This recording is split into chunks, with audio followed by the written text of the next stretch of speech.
Good afternoon, ladies and gentlemen. Welcome back to my channel. For today, we are Thursday, March 15, 2019. So for today, I want to talk about cross culture. I wanted to talk about cross culture because of what I've witnessed while being in the US. For those of you who are not familiar with my channel, I live in Haiti and I also live in the United States of America. So when I go to the US, I usually go because I want to branch off my work. So I attend a lot of panels of discussions. I attend a lot of kind of like meetings. I participate in a lot of things. And usually I listen to what organizations, like usually big businesses, what they talk about. And there's a particular term that they usually use that it just doesn't sit well with me. And the reason that it doesn't sit well with me is because I don't feel like they are genuine when they talk about that. I don't feel like they are really, when organizations have a picture and their representative or either black people, Asian people, like people from multiple of culture, to me, I feel like they just want to portray something that in the inside they are absolutely not. And this is a common ground that I've seen while visiting or while just participating and being part of different things, over there. So I wanted to talk about that because I wanted to kind of like raise that question, like how genuine are these organizations? And really, I also wanted to bring the cross culture. Like when we say cross culture, what are we talking about? And because some people might just say it, but it's kind of like, do you understand it or do you see the importance of it? So let's just read the things that I've wrote, and then after that we're just going to briefly kind of like dissect it. So the first thing I said, that cross culture, the definition is relating to different cultures or comparison between them. Globalizations are people truly understanding and respectful of others' culture. Everybody these days, everyone is talking about global front. Everybody's talking about globalization. Every goddamn near company, organizations, like everyone want to portray their own work as being a global front.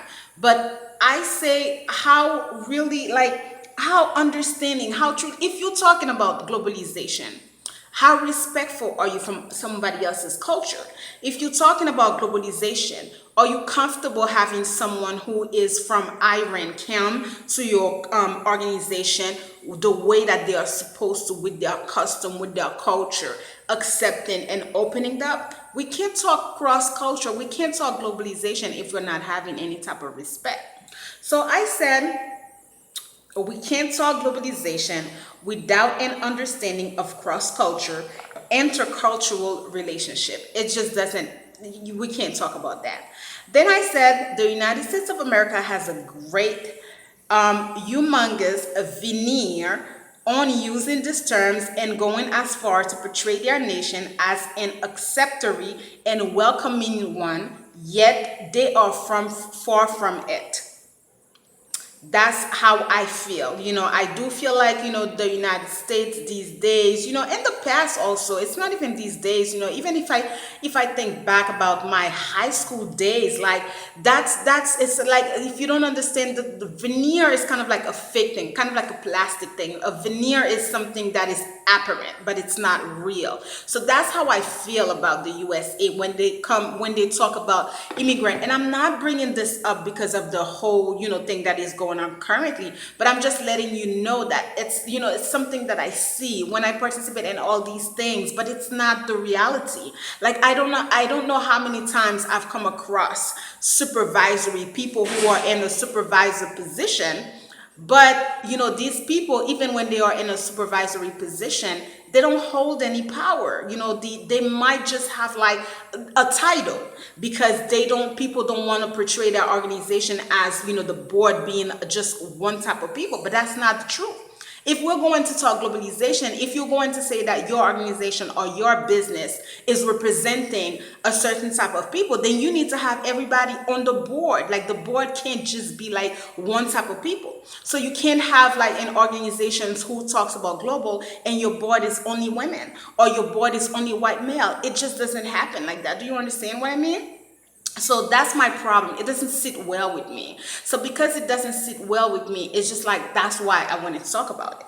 Then I said that in the United States of America, every other companies, organizations, and social groups are quick to have multicultural representation. However, if you truly get down to the nitty gritty, you quickly find out who truly directs the calls. Anybody who has it, it takes, the real thing about it is like, I feel like when it comes to, and I really hate for this video to be cliche. I don't want to sound like another black person who's coming off, but I want to put this out there, especially for people who come from different culture, to tell you and to teach you how much that you're going to have to fight to get to a certain level in a country like the USA. Because the truth of the matter is that it's very, very narrow, the people that they let on top. They don't let really people on top like that. They already have in their mind about that. So as I was saying, like, these people already have in their mind the people that they are going to put on top, the people that they are going to position on top. So why is it that you're going to go into a particular country where you literally have to fight? You literally have to fight to be at the top. And sometimes these organizations, they'll take, like, okay, for example, some of these organizations that I've been affiliated with, I was the only black person. And it's usually like that. Like, they never take two black people to be part of them. They'll take one person. They'll take one Indian. Like, it's not real. Do you understand what I'm saying to you? Like, it's not genuine. It's not them wanted you. Like, listen, I don't want to, like, start telling you like how many organizations, what they did, like, but it's just me going into these places, me attending these events and paying attention and seeing and reading between the lines and saying to myself that these people are not real. These people are not having you be part of their organization because they feel like you have something to bring to the table. It's not the case. They're having you become part of their organization because they just want to show that, oh yeah, like, we have one black person there. Oh yeah, we have an Asian person there. But there's nothing like true. There's nothing real about that. So then I said, it is a country that abuses the term cross-culture and uses it to its advantage. Always has. Yes. It is a country that uses that term. They just abuse it. I said, in order to have a world in which we can speak on healthy globalization, we must first speak, no. We must first have others in positions of power and not there as mere puppets. I don't know how many times, like, I don't know. In order to have a world in which we can speak on healthy globalization, we must first have others in position of power and not there as mere puppet. I remember that they did an event in the fall, and what was the name of that event again? I'll write it for you. And I remember they were discussing marijuana in the state of Massachusetts. So they wanted to, it was like a panel of discussions, like in one of the sections, like 1 hour, they were going to have like a panel of discussions discussing marijuana. Like, the states wanted to know if they had to vote yes, like, kind of like to legalize it. And I looked at the schedule and I was like, I really want to go listen to that. When I got there, I was so surprised to see the people who sat on this panel were all white people. Not to be kind of like judgmental and say that white people don't smoke, marijuana, no. But people in Massachusetts are very, very, very particular. They are probably not like the white people in Massachusetts are probably not like the white people who are from, let's say, California. Two different groups. I'm very certain that the people who sat on these panels of discussions and who were kind of like debating why or why not marijuana should not be legalized are people who are not smoking. These are all people who go by kind of like statistical, clinical stuff. And what I was kind of like bummed about, I was like, where are the people who smoke marijuana? Where are you? You are, if there is an issue, right? And let's say you smoke marijuana and you feel like marijuana should be legalized. Why are you not paying attention to what your city is doing, and why are you not there? Why are you not at the front? Why are you not sitting? Why are you not advocating yourself? Why are you not participating in things like that? So now you come and now you upset if you get locked up, or if they take you and you feel a particular way. I have so many friends who smoke weed, and I'm like, where they don't want to be like that. So it's kind of like, for me, it's a joke.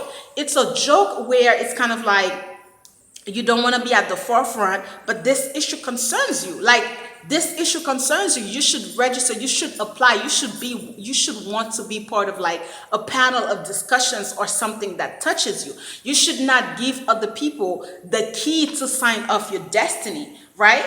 So the last thing that I said to speak of cross culture means a respect, understanding, and deeply compassionate views of for others.